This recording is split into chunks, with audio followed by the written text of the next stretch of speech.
Paranormal King Radio Network, bringing you the best paranormal hosts and guests.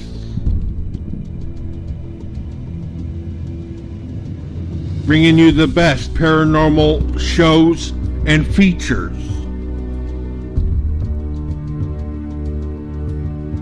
Playing the top musical artists from around the world.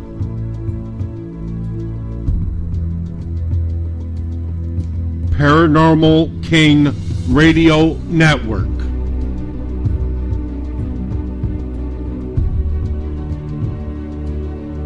With the best paranormal hosts and guests.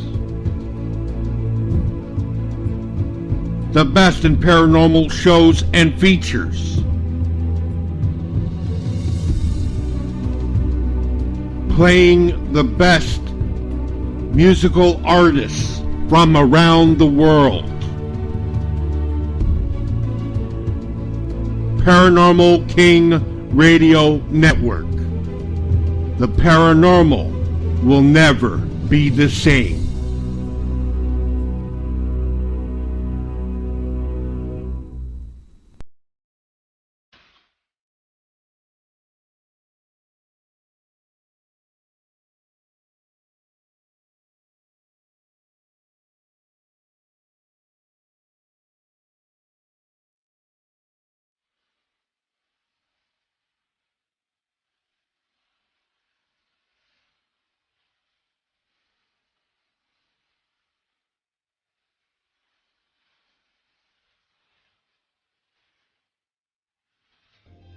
There are things in this world of the paranormal that we do not understand.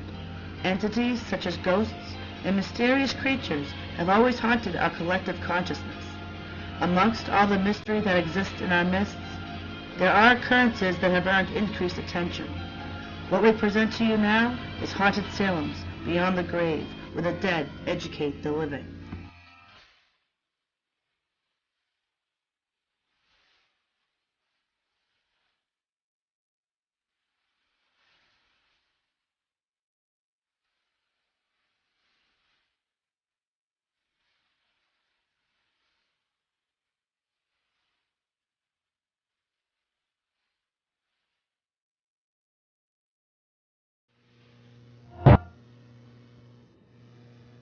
Welcome to Beyond the Grave Radio with Haunted Salem, where the dead educate the living, here on the Paranormal King Radio Network.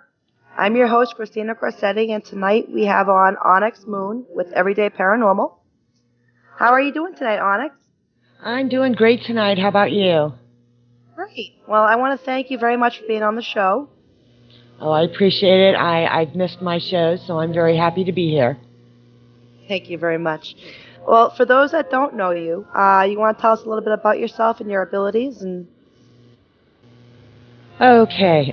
God, but that's always the hard part. Well, let's see. A little bit about myself. I kind of grew up in a family that dealing with the paranormal was an everyday thing. It was always in my life, and I didn't really know that not everybody dealt with it. It was great until I got into like first grade and found out that not everybody had ghosts in their house. So it took a little getting used to. But so I've kind of been aware of the paranormal for a very long time. Okay. And I had a local paranormal investigation team up until about a year ago, where people kind of, got stuck with living instead of dealing with the dead, and so we still do things from time to time, and it's something that I do anytime somebody has a need. Sure. As far as my abilities, I don't call myself a medium because I don't like that. Psychic ability kind of runs in my family. Like I said, it was kind of normal. I consider myself like a sensitive. I feel things, I sense things, I know when there's things around. I don't always see them. But I generally feel them, and I feel their emotions. I am an empath to begin with, but it seems to work with the spirits and the ghosts and the entities and that kind of thing as well. I can generally feel, if they're threatening or sad or angry or whatever. But I'm not the kind of medium that says, "Oh, this is Sally Joe and she died from such and such." I don't do that. That's that Sure. Dead Files girl and she's awesome. But that's not me. Okay. Well, you said it runs in your family. Is it kind of hereditary? I'm just curious. Like Um, the abilities and stuff. in my family, it appeared to be. It appears to be that it was hereditary. I know I learned what I knew at my grandmother's knee. She was always the person that people called when they had something they needed to get out of their house. So Oh, I wow. remember, yeah, it was cool. It was pretty cool. I remember, age 5, 6, 7, going to somebody's house while she's performing a, exorcism of sorts. And it just so it never really scared me because my grandmother You've was the been kind around. that yeah, but she shot straight. This is this and that is that, and this is how we take care of this, and that's what we do. So Sure. Okay. Well, according to the polls conducted, over half the adult population in the United States, including nearly 65% of adults under the age of 27, believe in ghosts. Do you think that people do not believe in ghosts because they have not experienced anything paranormal, leaving them skeptics? very likely that is a good explanation for that. Some people don't believe in it based on how they were raised. Okay. What they've been told is acceptable. And some people, that may have had experiences will um, kind of block them, tune them out, Sure. don't notice because, in their cultural or religious upbringing, it was not acceptable to Sure. you know, um, acknowledge that kind of thing. And then other people just really, I think, the rose-colored glasses that they don't notice it, they don't see it, they're not affected, they're not really sensitive to it. And then you have the other people that are extremely sensitive to it and can't get through a day without having some sort of encounter. Is that why some people can see them and others don't, basically? I really think so. I mean, it's some of the studies have always said that when you're a child, you're much more open to things that are not normal, that things that are, you know, what the adults say. Oh no, it's like imaginary friends. Sure. You'd never disbelieve a child if they have an imaginary friend. You just don't do it. Yes. You invite them to dinner. It's just the way it is. But as we grow up, I think that so many people are told, that's not real. You're making this up. Da da da da. That kind of thing. That people start to doubt what they think they know. You know what I mean? Okay. They they, Yeah, I they know. kind of doubt it, and then they lose the ability to be sensitive to it because they've been convinced by society that, oh well, I'm sure that I was just making that up. Yeah. And I think that's why some people. And then there's some of us that are, born rebels, and we're going to be like, I don't care what you say. I know what I saw. So, What about the people who do believe in it but don't see them, like me? You know what I mean? I believe in it 100%. I believe in the afterlife. I believe in ghosts. I have had experiences, but for some reason, I'm just not in tune to see, hear, or anything in my everyday life, and I don't understand why. um, oh goodness, It's a good question because it yes, it just is. bothers me, because if I could, I want to help them. You know what I mean? I want them to be able to communicate with me so I can help them. And I'm just blind to the fact, and I just don't know. I guess I got to become more in tune to it, or figure out how to be in tune. Well, you said you've had some experiences, so you're Yeah. not completely immune. But sometimes, I hate to say it this way, but sometimes if you want something too much, Uh, and you're kind of looking for all those things, meditation might help you. Just to be able to start, asking for your guides or whatever. I mean, I don't know what your particular path is. Mine is much more of a how do I put this nicely? I consider myself a universalist. Um, okay. I'm pagan by nature, by what I do. But I am an ordained interfaith minister because that has also helped me through the years because understanding Catholicism or Christianity or whatever, That does help, and we'll probably get into some of that later on in the show as Sure. far as, being able to, properly handle things that need to leave. So, but sometimes, yeah, meditation is a great way to start, and or praying to whoever your deity happens to be, would be, just saying, I let them know. Do it that way. Okay. Because I have had EVPs that come across that have said, I've tried talking to her, but she don't hear me. Ah, well, See what I mean? yeah. Yeah, and like I said, I'm going to go down my little new age path here and say some meditation, some crystals, some incense, Sure. and some that kind of thing, and Gotcha. start opening yourself up to things one at a time. Well, thank you for that. I do appreciate the insight. For people that don't know, a ghost is someone who has passed on and is stuck between the physical world and the afterlife. They do not cross through the light or go through the afterlife, but stuck around in another world for one reason or another. A spirit is a person who has passed on, but has actually gone through the light and into the afterlife. They go through a life review learning process, and after that, are able to come and go between the afterlife and a physical world. So, one of my questions is there are many reasons why ghosts stay behind and do not cross over. Could you tell us some of those reasons? Um, that's a tough one, because every situation is different. I hate to use that trite little unfinished business, but some people, I really think that may be part of one. Some people, depending on the kind of traumatic death they've had, um, honestly, I've encountered some that don't honestly know that they're dead. Okay. And then, others maybe just, how do I put, very frequently in, oh, boy, sorry. Sometimes That's it's okay. hard to try to find the exact way to put this to not offend anybody. Sure. I have known of situations where people have been in, let's say, a domestic violence situation, okay? Okay. Because their spirit is so stifled while they're alive. And unfortunately, you know, one of the biggest problems with domestic violence is a lot of people don't get help until they're dead.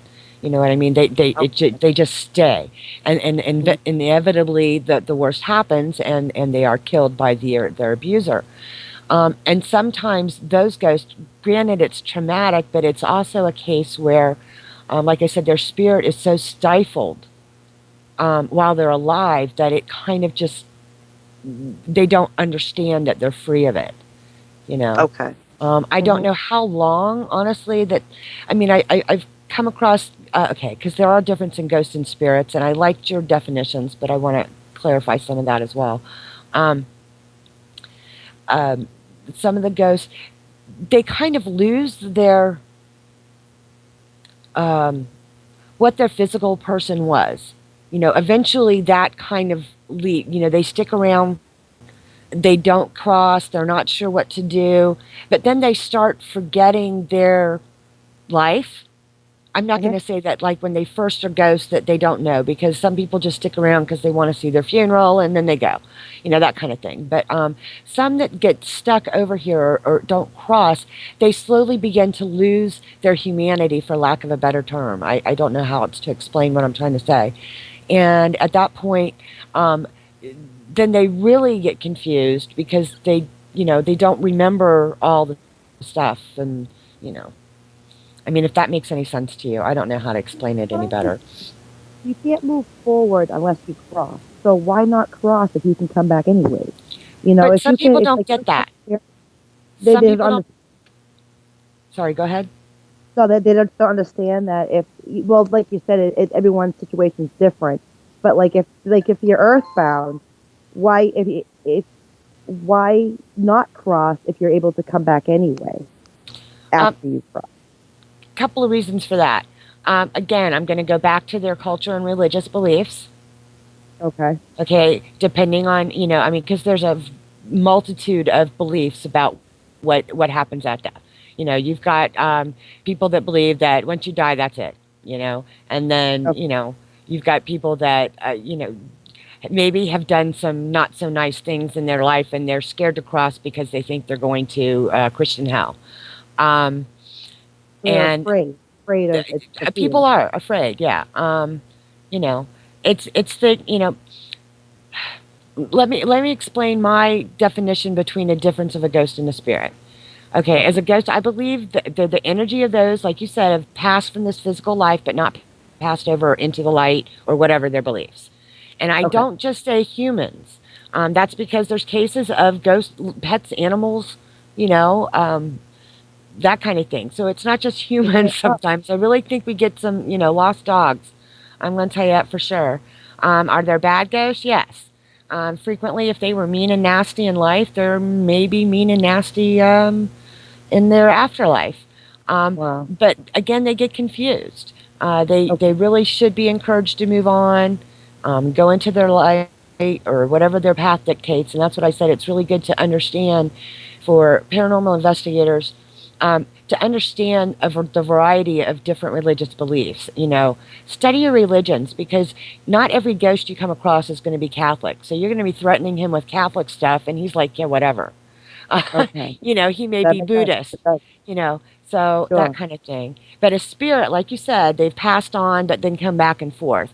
Most spirits, in my personal experience, most of them are harmless and benevolent. Okay. In a lot of cases, they're protective. They're family members that have passed, and they're caring of those who they're typically quote unquote haunting because they're not really. Sometimes they are just back and forth just to check on people. I really believe it's like you smell Aunt Sally's perfume before Mhm. the lights flicker. Scent is a very big part of paranormal because it really evokes the emotions and stuff, and they know Yeah. that. But then there are those spirits that are just causing havoc and making you So, scared. And most of the question, time, because, yeah, go ahead.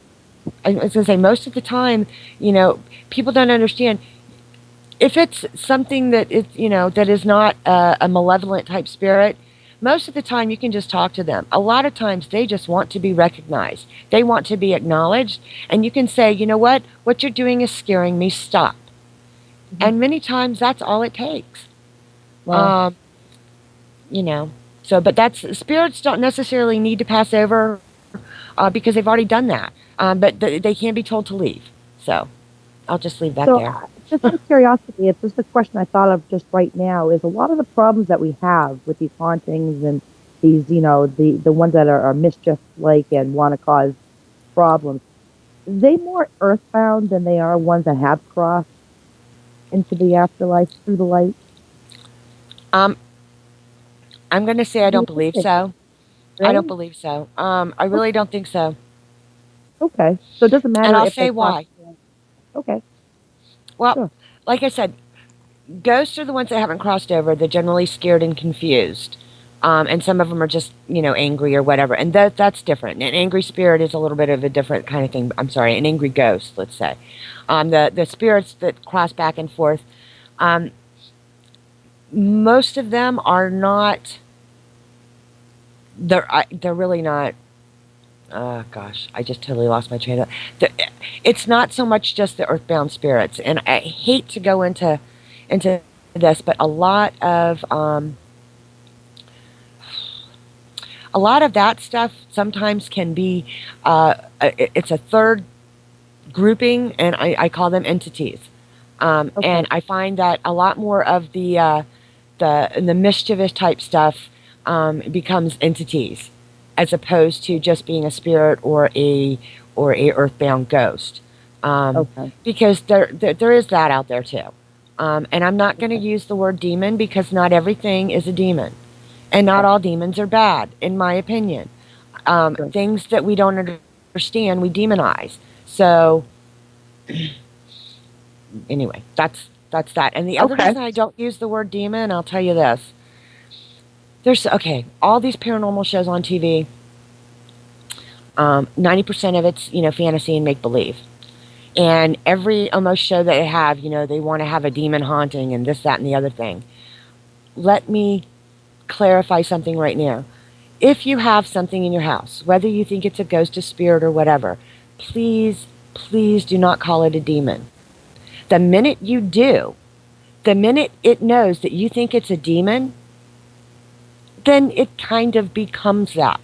Okay? Okay. You give it power because all that kind of stuff, you give it power. If you give it that title demon, yeah, there it goes. You don't Okay. really want to say, "Oh, I something was scratching on my wall. I think I've got demons in my house." No, hello. Let's start with squirrels, and Okay. not give it power. Please don't give it Don't power. give it the power. Absolutely. All right. Well, moving on from all that, when you do cross, you do go through a life review process. Could you tell us a little about this process? No, ma'am. I'm sorry. I don't have any Anything on the knowledge life of review? that. No. Sure. And again, Okay. that to me boils down to your religious path. I Okay. mean, I love And that movie, beliefs. Defending Your Life. That movie back, I don't know, 30 years ago. I'm probably dating myself because I'm very old. Um, where they did that. They did that review process with, oh gosh, what was it? Meryl Streep and whoever that was. Yeah. Oh, So, okay. do you remember that? And that's kind of what that to me reminds me of. And it's very possible. They say that your life flashes before your eyes, and that's possible. But because I haven't done it, I can't honestly tell you. I know that's fine. I mean, everyone, like you said, has their own beliefs, has their own, and everything that happens to us in the afterlife depends on what we believe and how we go about it and things like that. So it makes sense. Let's talk a little bit about apparitions. What is your take on an apparition? Ah, well, uh, some people see them, some people don't. Apparitions. A lot of time, to me, it depends on the kind of haunt. Okay, Okay. because there's different kinds of haunts, and an apparition to me, can be part of an intelligent active haunt. It can be part of a residual haunt. It just depends. I mean, is it interacting with you? Is it not? Is it like a movie that you're watching and they don't seem to be aware of your existence and you're not interacting with it? An apparition, to me, and like I said, I haven't said it yet, but let me clarify here now. Um, there are plenty and lots of paranormal investigation teams, and I know that my personal feelings on the subject do not, not everybody's going to agree with me, and that's okay because we Sure. all have our own way of doing things. So my definition of something may be completely different from somebody else, and I'm not going to tell them they're wrong. Like, Okay. for me, I'm not wrong either, but that's just, but a lot of times an apparition is frequently, in my experience, more of a residual haunt type thing.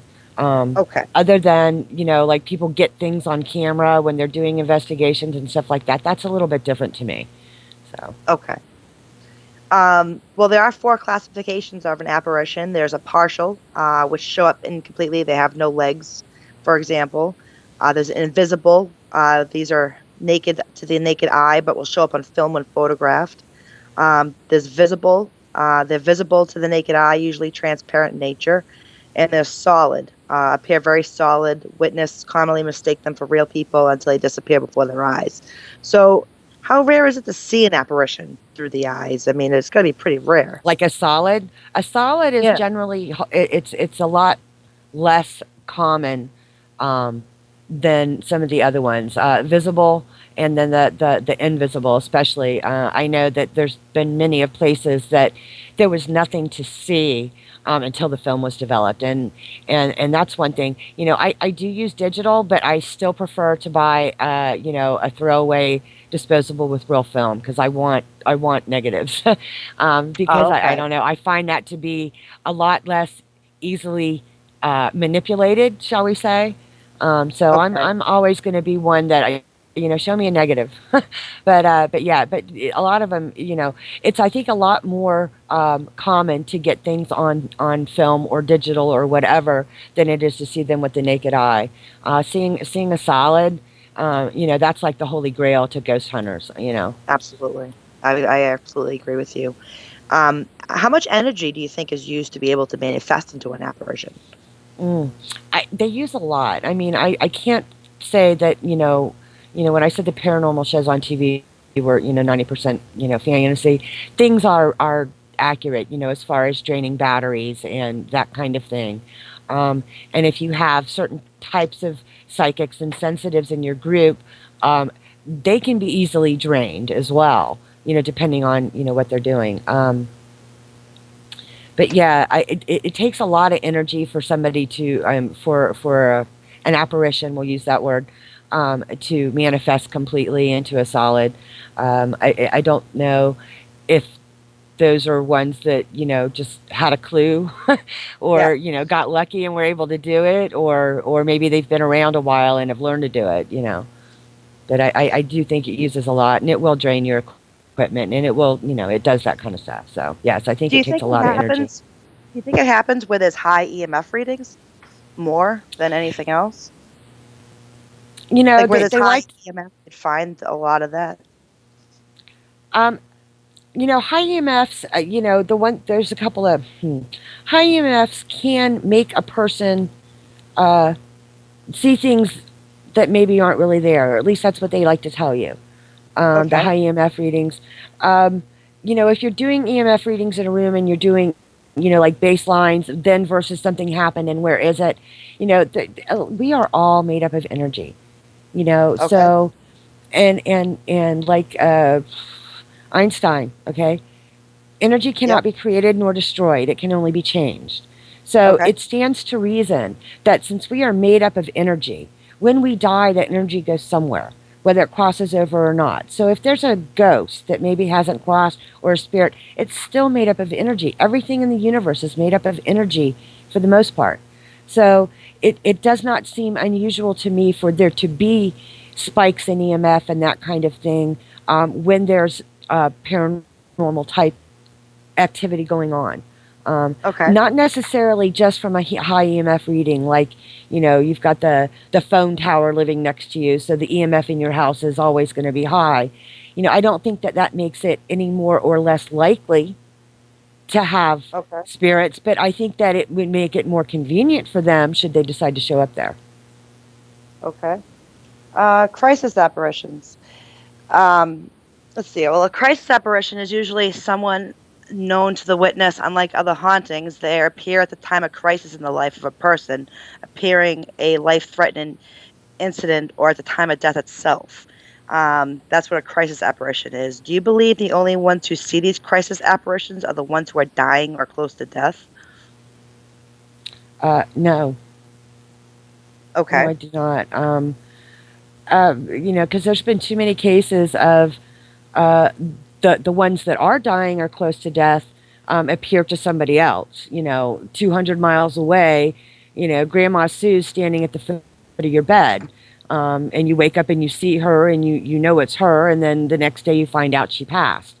So no, I don't think Exactly. that. Yeah. Okay.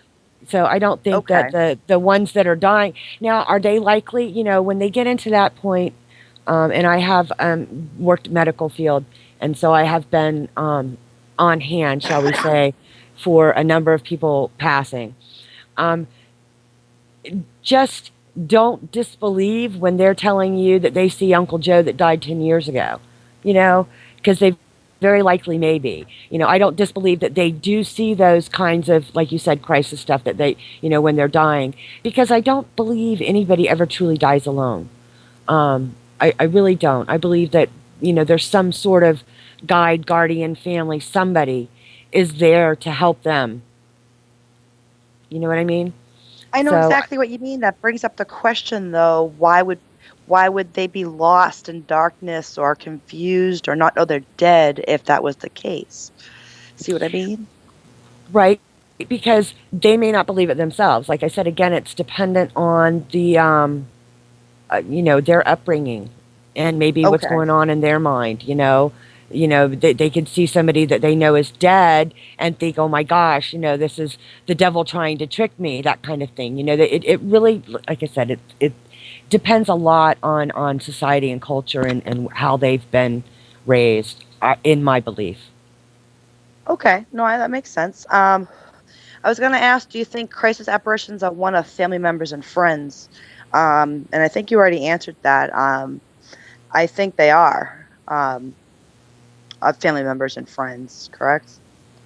Very likely. Very likely. Yes. And I think a lot of people do get that, and then maybe some people get, depending on, like I said, their stuff. They may have a spirit guide that they've worked with and are comfortable with. I believe you get what you need. You know what I mean? What you're going to understand. I think for the most part, universe tries to give you what's going to make you comfortable. And like I said, there's some people that are not going to get or not going to see or whatever based on their things like that. But Okay. Um, all right. Well, family ghosts. Family ghosts may be defined as spirits of deceased humans as well as animals that remain around certain families for a particular function. Family ghosts interact with their person of interest, being protective, even nosy. Some ghosts of families even warn of impending catastrophes, even of death. Their appearances being seen by different family members at different times, demonstrating that such guardian ghosts quietly watch over daily events. Would family ghosts be earthbound ghosts or crossed over spirits, or does it matter?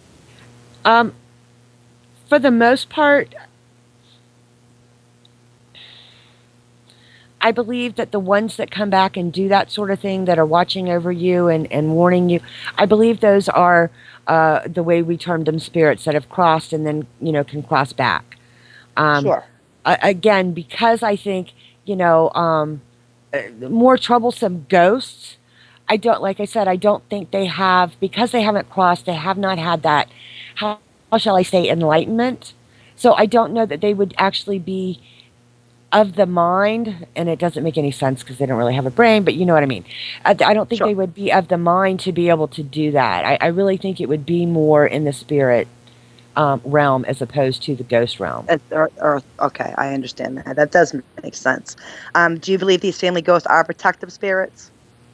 In most cases, absolutely, absolutely. In my religious path, we communicate regularly with our ancestors, because that's who you've got fighting for you, fighting the good fight, so to speak. So, Okay. yes, absolutely believe that family, and may not Do be you, family you even know. sure, that's what I mean. Couldn't it be family from other lives as well? I am so glad you said that. Yes. I thoroughly believe that, and that's a big part of my path. Just because I didn't learn something in this life, or just because the relatives in this existence of my life um, did not study A, B, or C, okay? But I grow up feeling that A, B, and C is right for me, okay? I really Okay. believe that our spirits kind of kick back to previous existences. So, absolutely. And that is something that, when I'm teaching people about ancestor work and, that kind of thing, that is the one thing I tell them. You want to ask for guidance and help from your ancestors, both known and unknown, because who knows where it comes from. But that's wonderful. I like you. I like that question. Well, that's more some of the questions I have a little later on. But Okay. would these ghosts though really do bring messages and warn of danger? These family ghosts, Absolutely. Absolutely. yeah, especially through our dreams, right? Most especially through you. That's one of the hardest gifts that I have, from a very early age, was prophetic dreams, and frequently they involved some family member or not, or just the thought that they were just behind you. But prophetic dreams and stuff like that, I believe, are their spirits' way to be able to communicate with you more fully. Because not everybody can sit down and have a conversation. And like you said, you don't hear them, you don't see them, but they can get to you through your dreams. And going back to that, that may be a very good way for you to start opening up, would be to be asking at night, for them to visit you in your dreams. So, but Oh, yes. sure, absolutely. Because I have told people a lot of people, and they do come to me to analyze their dreams. I tell them to write them down when they wake up. Keep a journal by your bed, and talk to me, and I'll help you analyze them. And a lot of times they do bring messages through our dreams. It's just you'd have to, you know, pick apart and analyze it pretty much. But how often do you believe family ghosts bring messages to our dreams? A lot, you think, and we just don't realize it, or um, if we see the deceased in our dreams, it's more of bringing a message, correct? Um, Because you'd have to see them, right, in order to get that message across. Not necessarily. Well, and it just depends. It depends on. Oh goodness, I never want to put anything in a like in a box. I'm Okay, always thinking outside the box. So to be able to specifically say, you have to see them to get a message, I don't think so. Because sometimes it's the situation that you're in that's a warning. Sometimes maybe it is the people that you're seeing, and maybe it's just a something to make you sit up and take notice of what else is going on. sure. Um, that kind of thing. But I'd hate to box it in and tell it say that the only way they're bringing you messages is if you see them, because I don't think that's so. I think sometimes like I said, sometimes I know I've had dreams where um, a family But our dreams are member very was. important to us. I'm sorry. Our dreams are very important to us. Oh, I think they are absolutely. But I'm saying when I had a dream of a family member, I felt their presence, but I didn't necessarily see them. It was like they were, like I said, they were just behind me somewhere. So I could feel their presence and know who it was, but that allowed me to pay attention to what else was going on in the dream. Do you know what I Okay, mean? I know what you mean. Okay. All right. Shadow people. Um, Shadow people are dark human shapes, typically seen moving at night, and the most common form of ghosts that people witness. Shadow people often flee in the presence of people in physical bodies, especially if they realize they've been detected, and are often viewed out the corner of one's eye. Shadow people are also known as dark shadows or shadow ghosts, and probably are the most misunderstood of ghost entities. Shadow is an indication of spiritual condition. It is an absence of light. Light in spirituality denotes truth, and darkness um, would indicate a lack of knowing or fear. In other words, shadow people are disembodied humans who are lost, having not gone forward in life's journey by refusing to go towards the light that will carry them fully into the next realm after death in the physical body. Missing this transition, ghosts remain here with those of us on earth in a temporary state of limbo, so to speak. Because we fear darkness, many of us have come to believe that shadow people have ill intentions and thus are evil. However, most shadow people are not negative in nature and are simply lost in a need of guidance to understand their condition. Shadow people have been recorded um, in video as both adults and children, male and female, but often as people reliving their former lives, being trapped by the mind, and remaining as earthbound spirits. So I wanted to ask you, could you say that shadow people are the way they are because of fear? Oh my goodness, this is a touchy subject. Sure. Um, mm. Yes, there are some shadow people that fit this scenario. Okay. Okay. Um, Sure. Absolutely. Um, the ones that may have had to hide and that kind of thing. Yeah, yes. To me, it would be very indicative of somebody that had suffered a trauma or abusive situations or that kind of thing, or been persecuted in some way. Yes, so a lot of shadow people that you could see, based on who's seeing them, could be um, identified in that kind of scenario. However, in most of my how do I put it? In most of my experience, a lot of the shadow people that I have come across um, knew exactly what they were doing, um, Okay. and were only using shadow because they knew it evoked fear in the human. Um, Ah, it was it was a intelligent active haunt and they used that mode of apparition, or how, I can't think of the word I'm trying to say, but how they show themselves in that form to specifically evoke fear. Now, Okay. I don't again like the word demon, okay? Yeah. No, Um, I understand. but they exist. They are there. And some of them are much lesser demons. They're not the big bad uglies, okay? There are some big bad uglies that need taking care of, and you better know what you're doing when you're going in there. But some of the shadow stuff I have found to be um, lesser demons, okay? Okay. Chaos demons, fear demons, stuff like that. Chaos demons feed off of chaos. That's where they get their energy. Fear demons feed off of fear. That's where they get their energy. And they are going to do whatever it takes to cause that in the environment they're deciding to play in, to be able to get energy. Um, and frequently, shadow people, if you want to call them people, um, are this. It's a ruse. It's like, they're not telling you the truth. You're not seeing what they really are. Um, uh, but again, just don't use the word demon. you know, Sure. I use the word imp sometimes. You know, a lot of people will use the word poltergeist, even though that kind of means noisy ghost and whatever. But there's also poltergeist that is induced by the person in the house because of their latent psychic abilities that do things. So there's a lot of reasons, but you just again, um, don't call them demons in their present. Believe me. Okay, well, Raven Wings did have a question in chat, and I know you don't like the word demon, but she says that is where demons come from, Christianity. You have to believe in them for them to be in your life. No, sorry, No? sorry, my love. Okay. No, um,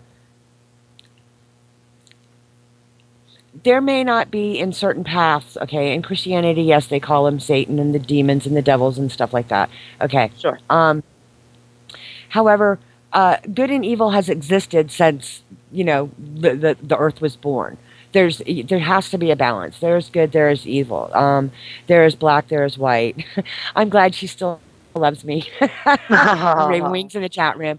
Yes, but no, my dear, it doesn't just mean that. Um, so we've termed the word demon to mean anything we don't understand that is of a darker nature. It just doesn't matter um, what your faith is. That matters how you think of them or how you look at them or where you think they come from.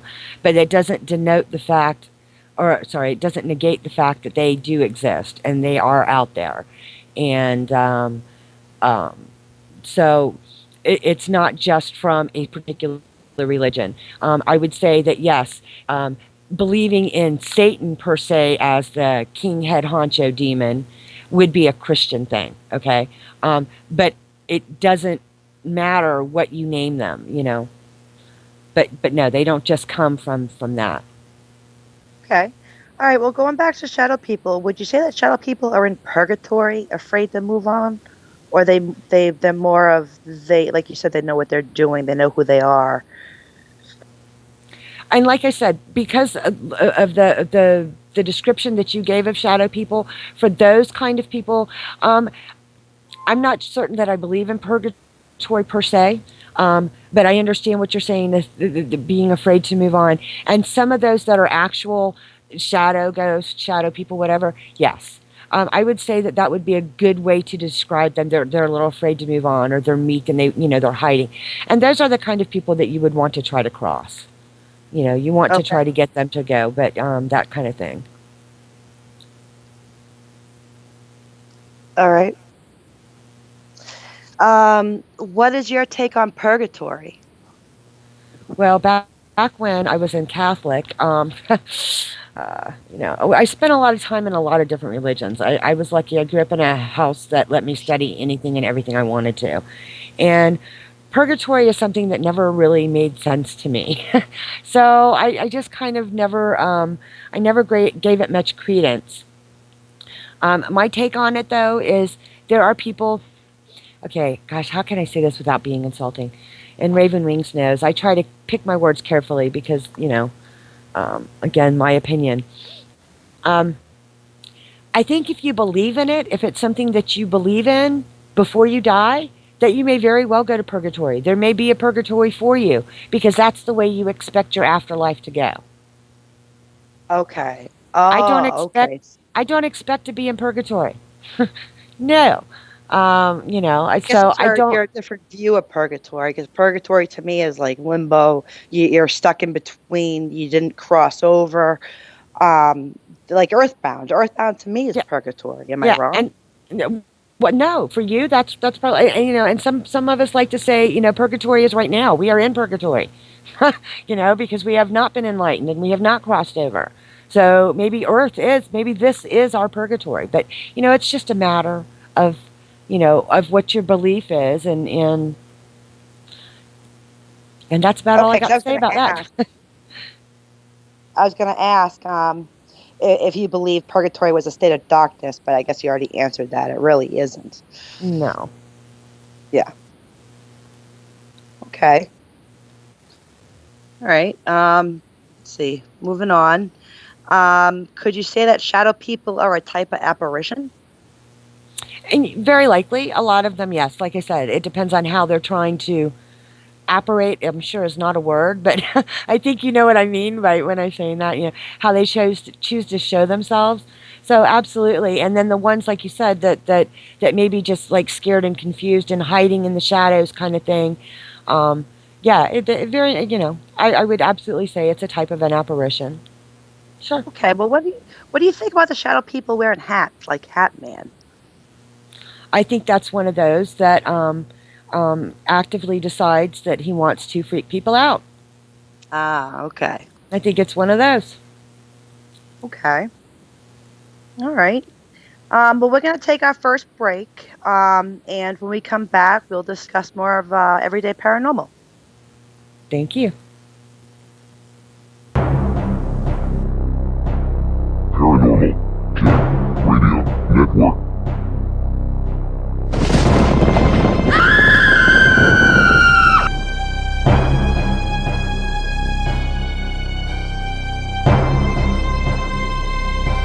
Paranormal King Radio Network. The paranormal will never be the same again.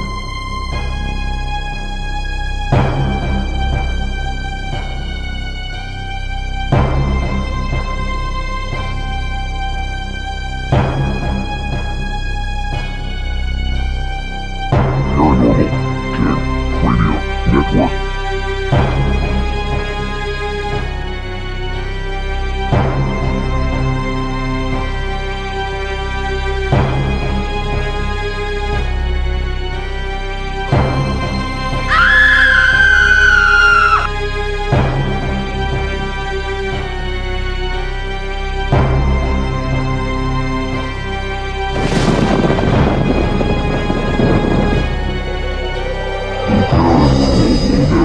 Same again.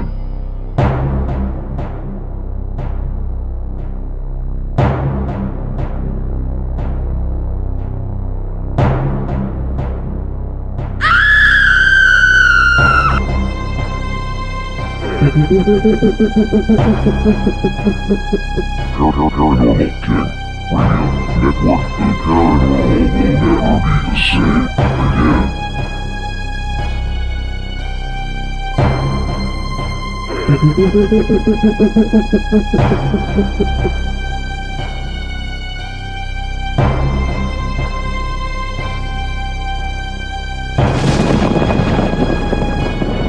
Paranormal King Radio Network. The paranormal will never be the same again. Paranormal King Radio Network. The paranormal will never be the same again.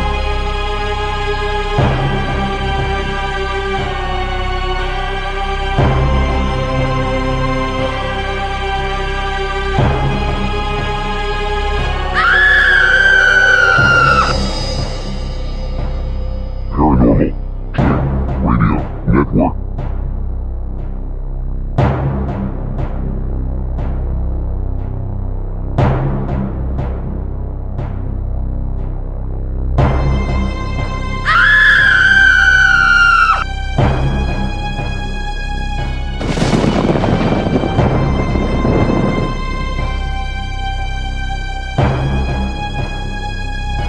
Paranormal King Radio Network.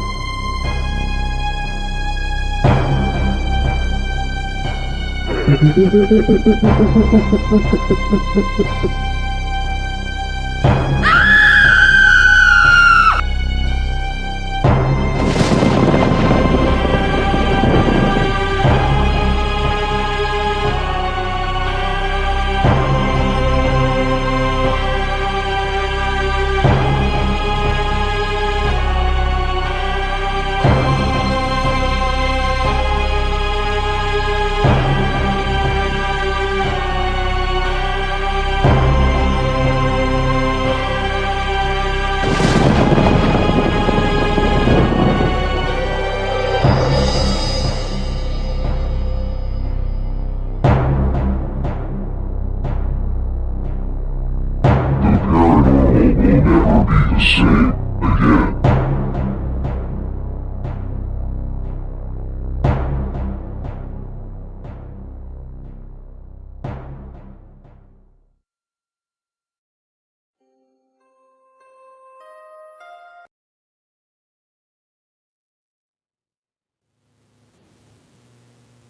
Welcome back to Beyond the Grave Radio with Haunted Salem, where the dead educate the living, here on the Paranormal King Radio Network. Tonight we're here with Onyx Moon, and we are discussing everyday paranormal. Most ghosts are not negative or ill-willed, though entities will not so good intentions do exist. Through listening to personal experiences from those who have been attacked or bothered by negative entities, Onyx, do you believe that if you have bad intentions in life, you'll have bad intentions in the afterlife? Very likely. Like I said, there are some people that are just born that way, and not nice people, and you can't expect that they're going to change just because they die. Most religious, would hope that once they've crossed over and been enlightened, so to speak, but that doesn't always necessarily happen, and frequently it's the ones that were not so nice that either don't cross because they expect they're going to hell or something similar.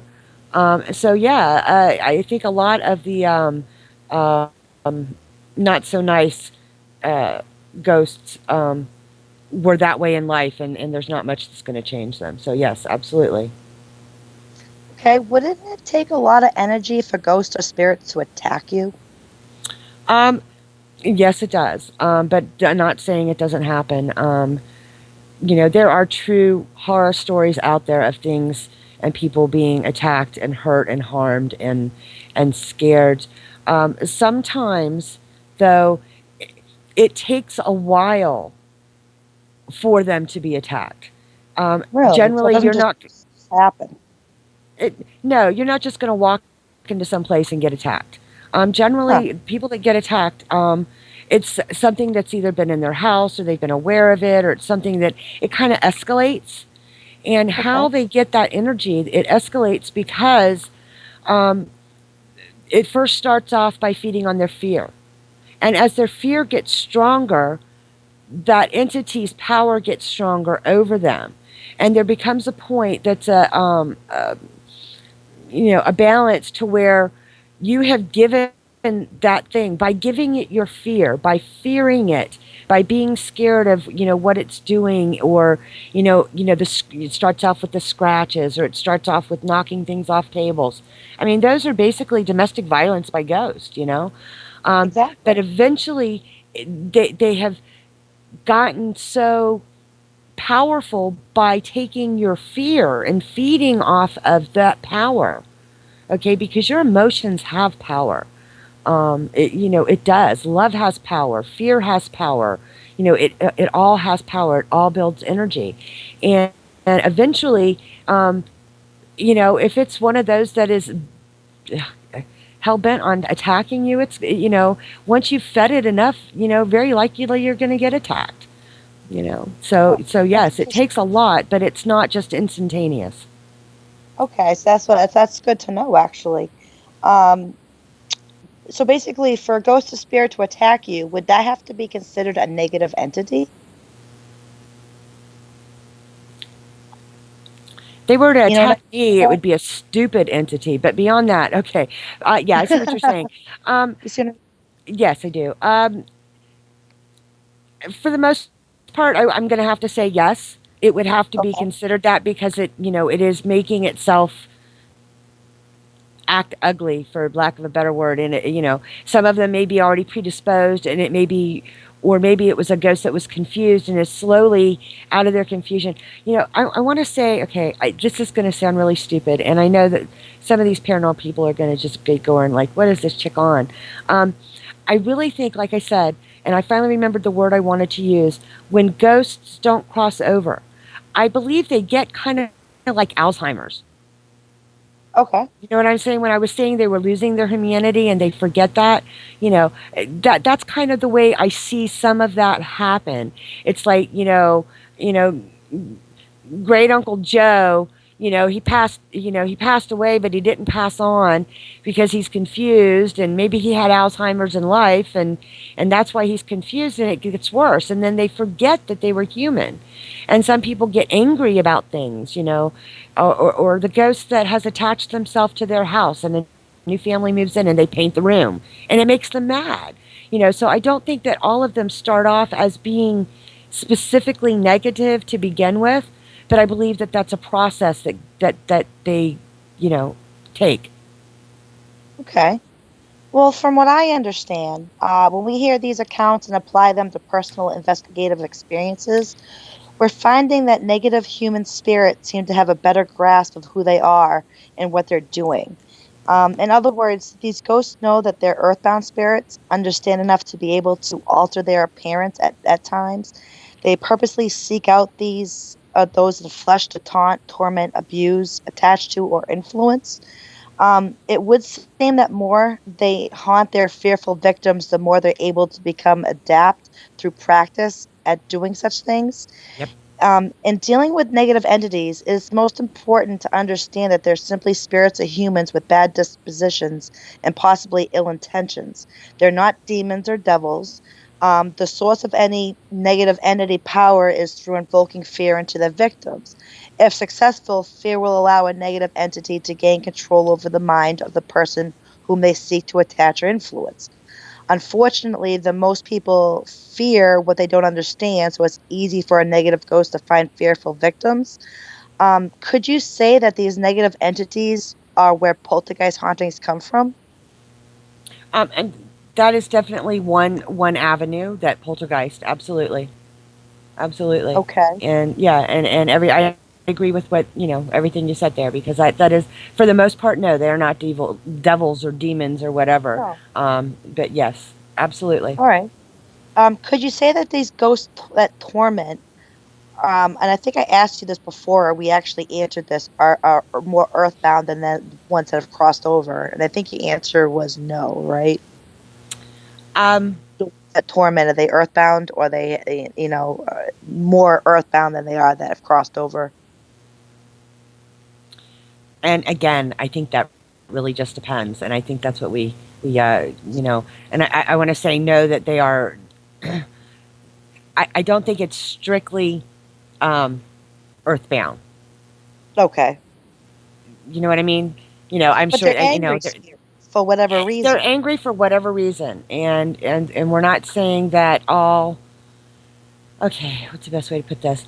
I don't think necessarily, they use the term angry spirits, but spirits are, to me, like you said, like we've discussed, those that have kind of crossed over and can come back and forth. And usually they're not the ones causing it, but they can, you know. Maybe it's one of those that goes to purgatory and has found a way to come back and forth, if they Okay. happen to believe in purgatory and that kind of thing. So it again, to me, it boils down to the specific situation of the thing. I can't say that they're all earthbound or they're all not earthbound or they're all not demons. Some of them may be, some of them may not be. So, it's kind of one of those that it would be hard to say yes or no, um, absolutely, because there are no Okay. absolutes in this. It's really, you know, Let's it's see. all up Well, in the air. many spirits that choose to be evil do so to have a good time, having often been former victims of human abuse. Their behavior is sort of a retaliation upon the human race in general, a way to punish others for their injustices that the lost spirits have suffered. Evil spirits do indeed understand they are spirits of humans, what many call ghosts. Knowing who and where they are, they practice to improve their skills of manipulating others and the physical environment. Most ghosts, including dark shadows, do not have bad intentions, but all ghosts need to be understood as human being spirits who are lost and in need of getting home. Helping the lost is what we should be seeking to do. Some spirits may not be willing to receive assistance, but we have nothing to lose in trying to heal every broken soul.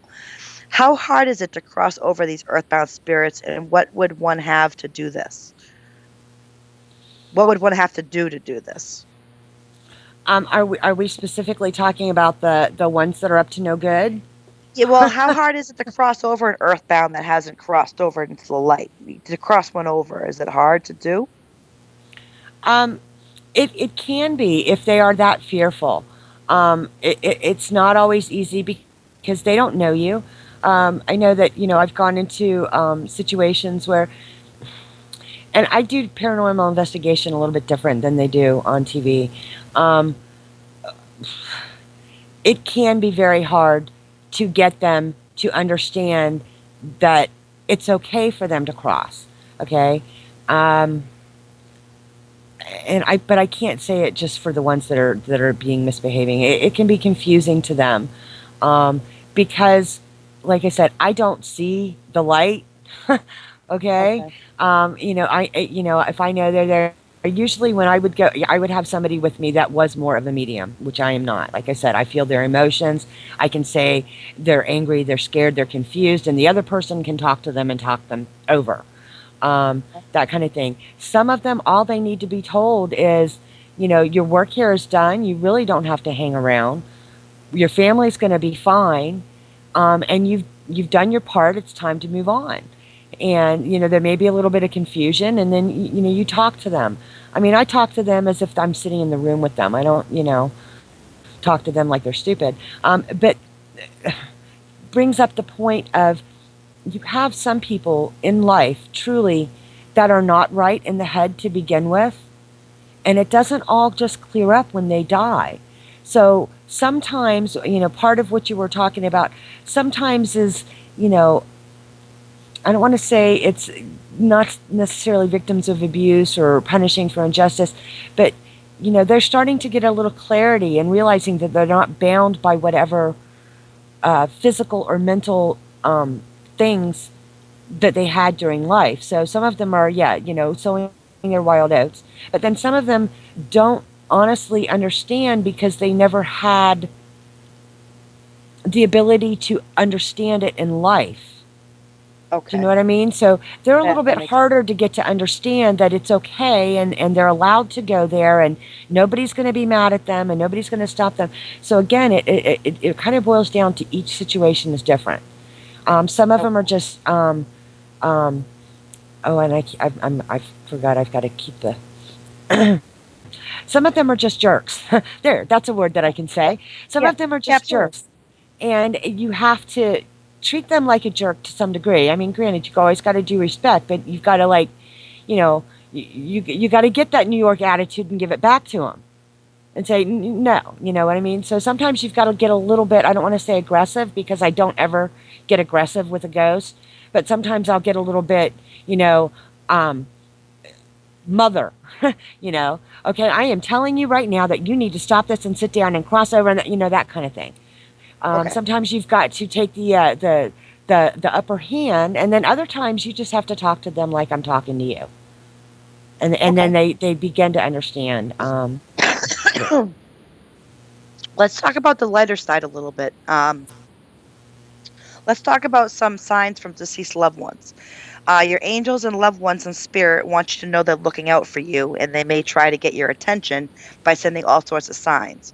Signs from spirits can be also used as ways of delivering guidance or offering validation that you're on the right path. What are some signs from loved ones? Oh goodness, like I said, scent is a very very big one, because it evokes such emotion. You've heard of hauntings where people are smelling cigar smoke, or cigarette smoke, or roses, or somebody's perfume. So scent is one of those things that is a very big sign. Um, that one. Other things would be, like my daughter fully believe my grandmother-in-law.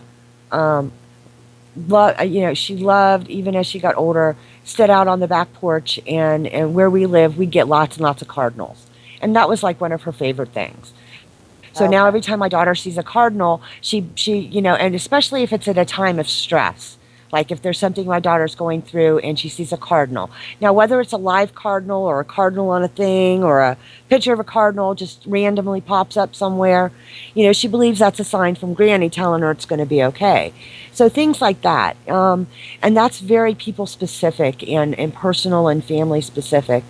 Um, you know, uh, Animals, certain, like I said, the cardinal, certain animals sense, things. I mean, just random things can be a sign if it comes to you that way. Sure. Some people, feathers, they found a feather on the ground, their angels watching over them, that kind of thing. And I say, more power to you.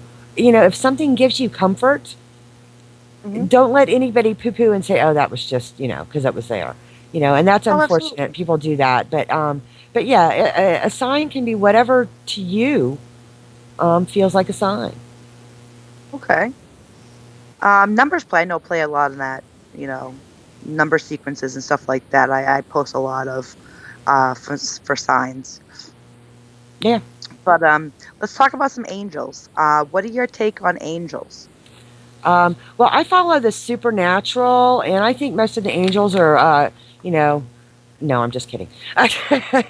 Actually, angels can be either the Christianized version, but I think angels actually predate Christianity. I believe that they are benevolent spirits. I can't say um, that I don't, it's possible they could even be aliens, I love Ancient Aliens is like one of my favorite shows on Oh, I love whichever that show. history, and some of it makes so much sense. And I gotta love that guy, oh God, the Greek guy with the hair, you know who I'm talking about. I know you do. I love I him. can't think He's of my his name. favorite. They But crack like me up, but they Georgiano or something like George. that. Yes, Yep. but they make so much sense. So I can't necessarily say that they're not right in any of what they're saying. I know the show before us, they were talking a little bit about aliens and that kind of thing, and I love that stuff. Who am I to say? Angels can be whatever you think they are. If you think that they are, absolutely winged angels coming down from heaven, as a sign from God, then that's what you believe, and that's what's true for you. So that's their truth. I believe that everybody has their own truth, and they feel it. Their soul knows what their truth is, and so far be it from me or anybody else to tell you what your truth is.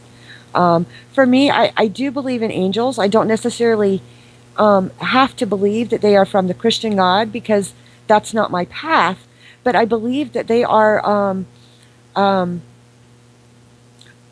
Good entities with good intentions to help you in your time of need. I believe that they're, I am, Saint Michael was, my patron saint as far as Hmm. for that.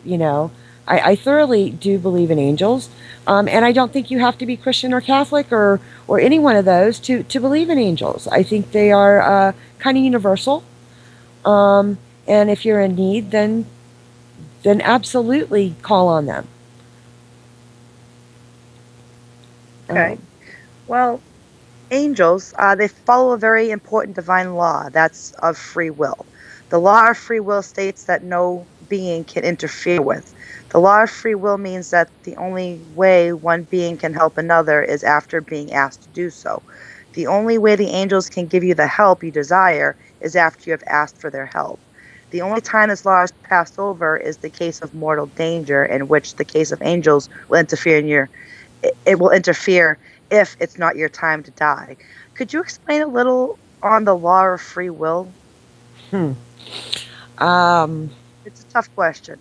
Yeah, it is. Well, especially because um, free will basically is, according to the Christian path, is that we are given opportunity to choose our reactions, our responses, our actions, without being interfered with between. And supposedly, neither, in the Christian religion, neither God nor Satan is allowed to interfere with your free will. They can give you choices, and it's based on how you choose to act. Um, so, yeah, no, if an angel maybe sees you doing something that's going to put your mortal soul in danger, they're not allowed to stop you. So, because you're supposed to be able to make those choices of your own free will.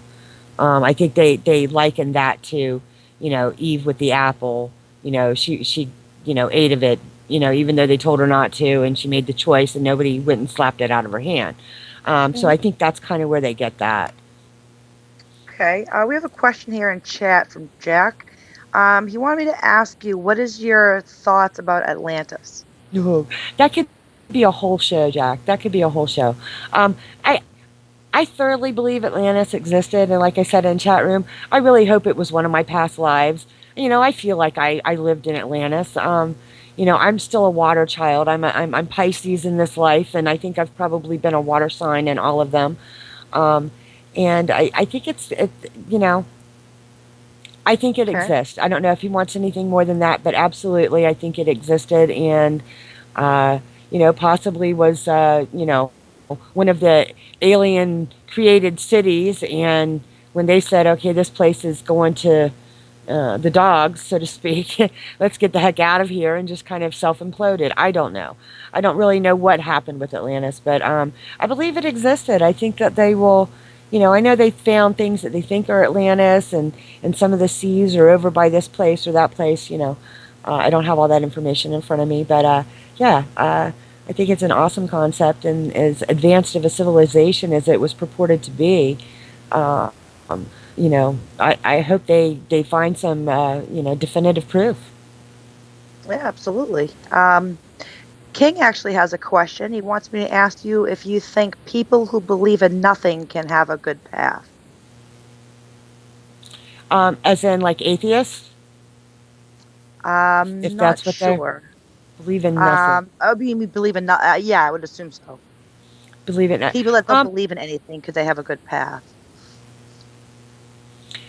yes, actually, and I'll tell you why. Because of you don't need religion or to believe in a man in the sky or a demon down below to make good ethical choices. Whether Yes. you don't, if you can't tell right from wrong, you lack empathy, not religion. So yes. So if somebody is atheist or believes in absolutely nothing and thinks they're just here because that's how the world evolved, and once it's done, it's done. But they can still choose to live ethical lives and do good to others and help others. And I don't think they need any kind of specific path to do that. Okay. Just my humble Um, opinion. sure. No, absolutely. I was going to ask you, what's your take on karma? Ooh, okay. Now this is going to cause some trouble here. I'll tell you karma, and I'll tell this is my own version of karma. This does not apply to anybody else's version of karma. I think karma is like a bank.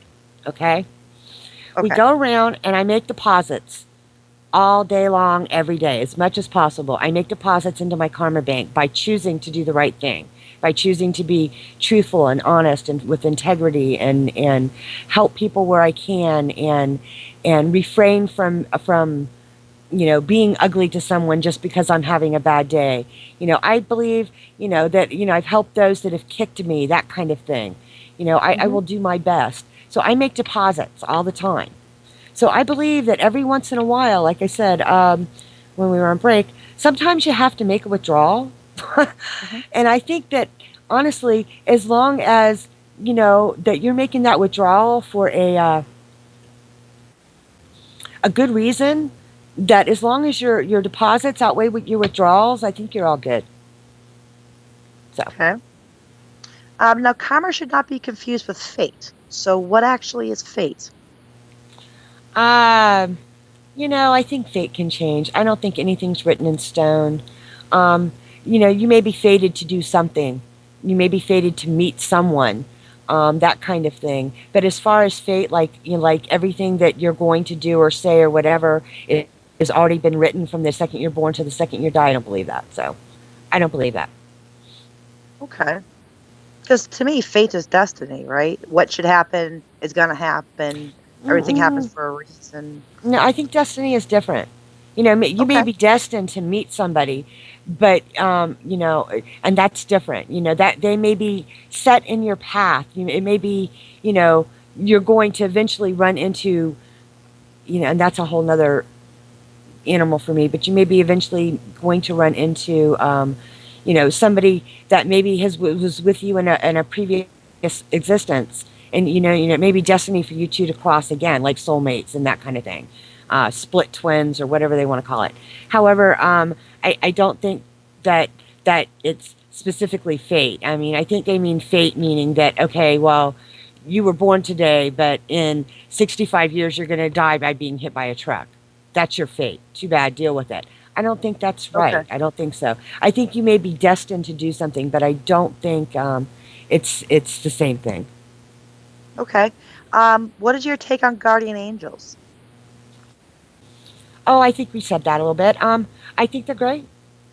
Um, you know, um, I think they're higher spirits, um, sent by somebody, something, whatever you want to believe in, to help at our time of need. Like you said, they have to be asked. You have to ask for help.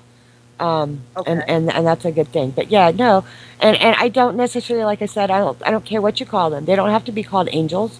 You could just call them Okay. guardians, or spirit Sure. guides, or whatever. It could be Great Aunt Sue that passed on, or Great Great Great Aunt Sue maybe, that you don't even know, and she's been maybe charged with your well being, or maybe she chose it herself. I want to watch over this one, that kind of thing. Well, that was one of my questions. Guardian angels are sometimes confused with spirit guides. From what I understand, a spirit guide is a loving being who has lived upon the earth in human form. So, what does this mean angels never have lived upon Yeah, see, I don't here? know. I Okay. no, I don't know. I really, I can't really answer that question. But yeah, I think that guardian spirits may be family. Guardian angels may be somebody that is not related to you and may simply be a higher being that has been, charged with watching over, people of the earth. They could be completely different, or maybe they, intertwine. Maybe, who knows? But either way, it's a good Okay. thing. And like you said, call on them if you need them. Sure, absolutely. One of the last questions I have for you is what your take on reincarnation is and if you believe in it. I absolutely believe in reincarnation. Me too. And actually, no. Let me rephrase that. I'm going to Sure. rephrase that. Now I'm going to put my notes away because we're going to have fun now. Okay. I don't have the luxury of believing in reincarnation. Okay. Like I don't have the luxury of believing or not believing in ghosts. For me, it is a knowing. It's reality for me. So it's not a Okay. matter of me believing in it. Um, it's a knowing, and there is a difference. Um, Back when I was in, oh, I don't know, nursing school, I had to take a speech class. And my speech, actually, funny enough, was on ghosts. And I started off my speech, my PowerPoint presentation, woohoo, um, with asking who believes in ghosts, and maybe two people. And by the end of it, I had converted like 90% of the class, because I talked to them from my heart, and I showed them proof. I showed them things, and I let them study the negatives and things like that, because I actually totally try to make people understand it's not a matter of me believing or not, because I have dealt with them. I can't disbelieve or believe in something that I have personal experience of. You know what I mean? Yeah. No, I understand. I definitely believe in reincarnation, but they do say that you have like 800 lives or something like that. You know what I mean? I don't know. I know I was a jerk in a few of them, I'm sure, because so- What's some what's things your just, call on birthmarks? Don't they say that your birthmark is where you died in your past life? yeah, I've heard that, 'Cause mine's yeah. on my You know, face. I'm sorry? Mine's on my face. I have a birthmark on my face. Oh, So wow. that I just makes me wonder because they said that's where your birthmark is where you died in your past life. If that's the case, I must have got axed in the face or something. Uh, no. I don't know. That's scary. I'm just saying. I'm just saying. They that's what they say anyway. Yeah, I'm trying to remember. My birthmark, I know it was like on a hip, and it's faded through time, but mine, when I looked at it, and people are going to go, oh, yeah, right. It looked like a bloody spaceship. It was a little spaceship looking mark. And my mother used to tease me that she knew I wasn't from this place. And I Oh, thought, oh, okay, great. And now I'm watching all this stuff on Ancient Aliens going, maybe my mom was right. yeah, I love I'm that just, show so much. oh, it's great. I do want to, talk about a couple things if that's all right. Sure. Um, Let me see. We touched on poltergeist. Okay. And I kind of want to give a little bit of definition and some information on that. A poltergeist is a word that means, technically, it means noisy ghost. But what Yes. it actually is, nobody really knows. There are many theories on the phenomena. Some say it's angry spirits or entities, psychokinesis, pranks, elemental spirits, and more.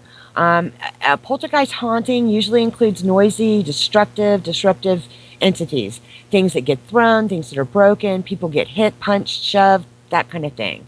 So Uh-huh. really, a poltergeist can be any of those things. Um, I, I try not to put labels on it. So some people are quick to call something poltergeist activity. Well, if they're using it as a blanket statement, yeah, that's fine and well. But you can't take it by. It's sad to say Hollywood has messed us up in a lot of things because they did the movie Poltergeist. So people, when they hear the word poltergeist, they automatically think of that kind of phenomenon, and it's not always that. I've known poltergeist activity to be where the person honestly believed that she had been cursed and was being haunted by some sort of entity, and truly she personally was able to do these things and cause these phenomenon and not know it. They also say poltergeist activity is very often teenagers, um, Okay. because of the hormones and the balance imbalances and stuff like that. A lot of times, they blame it, on the hormones and the teenagers. I don't know that it's always that.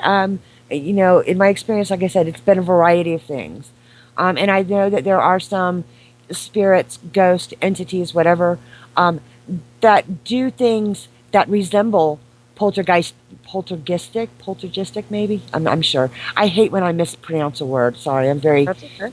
sticky on that. But they come across with those kind of behaviors, Uh-huh. that kind of thing. So, but I, Sure. I just don't want to pigeonhole poltergeist into one specific thing because, it's grown to be a broad spectrum definition, for that. Okay. Well, this is the end of our show, Onyx Moon. I would like to thank you very much for being a part of it. I want to thank Ross Raposo and the Paranormal Radio Network for having us on. I want to thank all you listeners as well as everyone in chat. For more shows, go to paranormalking.com. And for more haunted, you can go to mysteriesofhauntedsalem.com. And Onyx, would you like to tell them how they can, contact you if ever need be? Oh, absolutely. I'm on Facebook. Onyx Moon Blackstone, as in Blackstone. You can friend me. I do have a website that I sell things that we didn't get into here tonight. But Sure. I've got some different pages and groups on Facebook, for a variety of different things. And I think I did make it clear that I was pagan. So I don't want to freak anybody out. Sure. So if you look me up, you're going to see there's a lot of witchy stuff on there. Um, but I'm always available to help. I do have a website, not a website. Geez, I had a website, but I have a Facebook page called Vapor Paranormal Investigations, and that Okay. was our paranormal team. And I'll send you the link, if I can find it.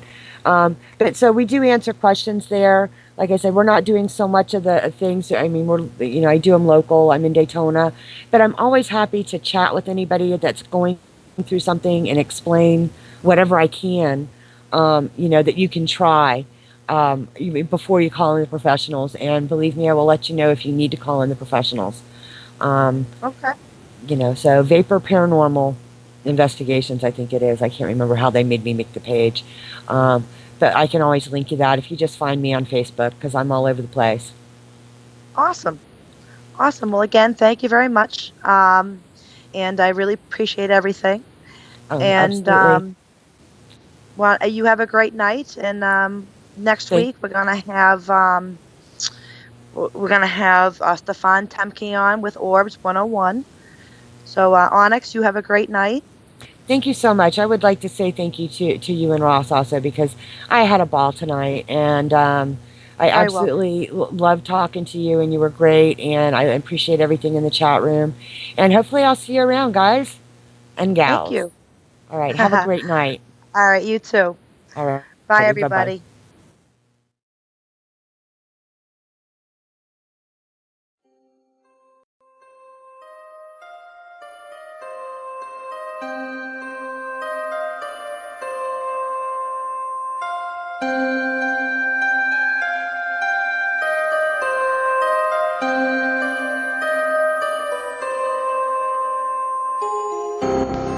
That ends this episode of Beyond the Grave Radio with Haunted Salem, where the dead educate the living. Thank you for listening to what the dead had to say. All the stories mentioned are true, and if interested in more, visit us at mysteriesofhauntedsalem.com.